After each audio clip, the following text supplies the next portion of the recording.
Question de Cédric Libert. Bonsoir Monsieur Asselineau. Si vous obtenez les 500 parrainages et que vous êtes candidat, les médias pourront-ils continuer à vous ignorer? J'en ai longuement parlé tout à l'heure, je redis la même chose. Normalement, non. Normalement, à partir de la proclamation qui aura lieu aux alentours du 20 mars, je pense, de la liste officielle des candidats à l'élection présidentielle, normalement, s'ouvrait traditionnellement la période d'égalité de traitement dans les grands médias. C'était comme ça sous Charles de Gaulle, sous Georges Pompidou, à une époque où les dirigeants français avaient quand même encore un certain nombre d'éthiques et un certain nombre de principes et avaient une éthique démocratique. Bon. Maintenant, malheureusement, on a des dirigeants qui se sont complètement assis sur les principes démocratiques et qui ne voient qu'une chose, c'est comment, en fait, imposer une dictature qui ne dit pas son nom. Donc, normalement, moi, je me rappelle quand j'étais petit, dans les années... la première élection présidentielle au suffrage universel en 1965, ou celle en 69, après la démission de Charles de Gaulle, il y avait chaque candidat avait un parti qui était minuté à la minute près, à la seconde près.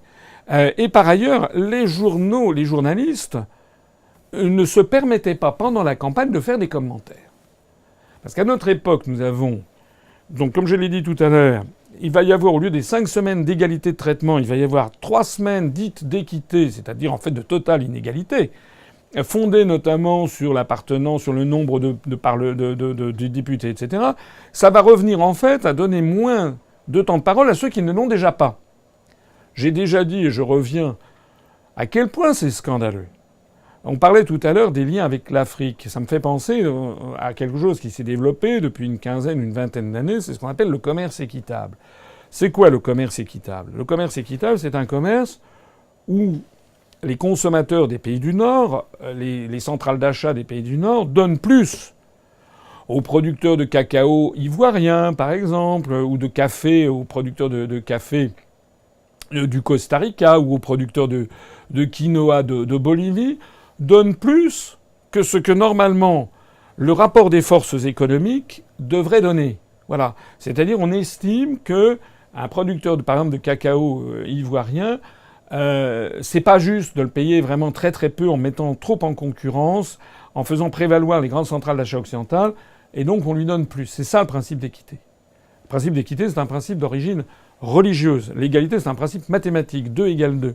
L'équité, c'est un principe où intervient quelque chose de transcendant, une espèce d'éthique. C'est-à-dire l'équité, ça fait intervenir l'idée d'une justice divine dans le concept d'équité. Allez vous renseigner sur la notion d'équité. Donc normalement, si on appliquait le commerce équitable, les principes du commerce équitable aux élections présidentielles en France, l'équité de traitement voudrait qu'on donne plus de temps de parole à ceux qui ne l'ont jamais.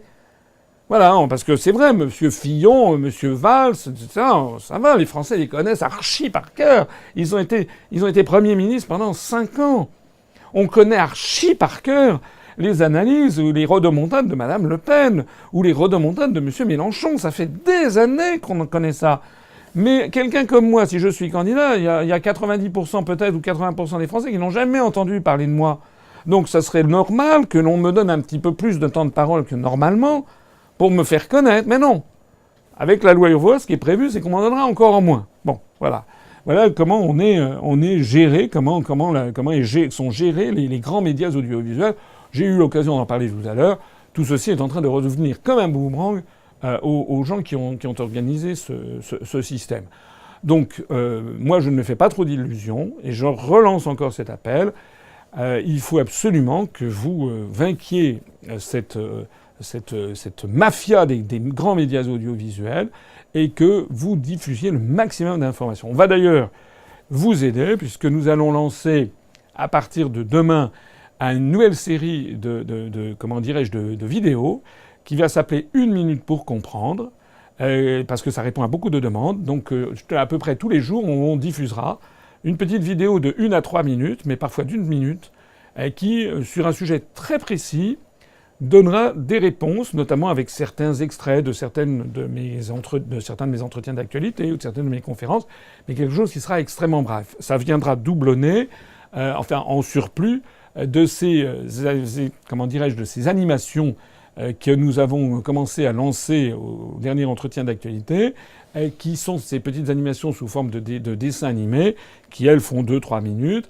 Donc on va essayer de faire des choses plus virales, comme on dit, pour qu'il y ait le maximum d'internautes qui puissent en profiter. Voilà, donc ça sera aussi de la mobilisation de tous. À propos de mobilisation, j'en profite pour signaler que notre compteur ici est à l'arrêt, puisqu'il n'est pas à l'arrêt, parce qu'il y a des gens qui continuent à adhérer à notre mouvement, mais on l'a arrêté ce matin parce que on se rapprochait de la zone. Vous savez, à chaque fois qu'on se change de millier, il y a une tradition qu'on a assez sympathique, qui est que à chaque passage de millier, j'appelle personnellement celui ou celle qui est celui qui franchit le millième. Voilà. Alors, comme on s'était aperçu qu'il y avait une tendance un petit peu au ralentissement avant le passage de millier, pour garantir le parfait hasard, on coupe le nombre d'adhérents quelques dizaines avant d'arriver. Donc on l'a coupé ce matin. Voilà, on se rapproche en tout cas du 14 millième adhérent. Je ne sais pas si nous allons le franchir dans le courant de cette soirée. Si d'aventure c'était le cas, eh bien il réapparaîtrait comme par magie. Et sinon, ça sera peut-être pour demain, je ne sais pas.